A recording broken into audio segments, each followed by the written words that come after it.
Hello everyone, welcome back to the channel. In today's video, I'm going to give you the ultimate guide to fix the Blink local storage issues. So in order to fix the issue, you can try these methods. First, you need to safely eject the USB drive, then go to the main home screen of the Blink application, then tap on sync module. You may have to scroll down the screen if you have more than 3 cameras. From the sync module screen, tap on local storage to reach the local storage screen. Then you need to tap the save eject USB, then reinsert the USB drive.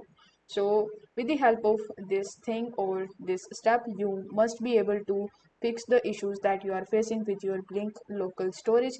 But if it doesn't fix the issue, then what you can do is you can simply open the search bar, and here you just have to simply search for Blink. Now, once you searched for Blink, this is the official website of Blink, that is blinkforhome.com. So over here, you just have to click on the Get Help option, and you can get the help from the community, and you can even contact them directly.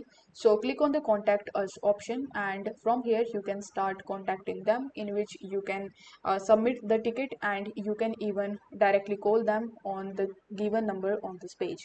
So you just have to choose any of the methods of contacting to the Blink customer service as per your convenience, and you just have to simply ask them for the solution. So I hope this video was helpful, and if it was, then don't forget to like the video and subscribe to this channel. Thank you so much for watching.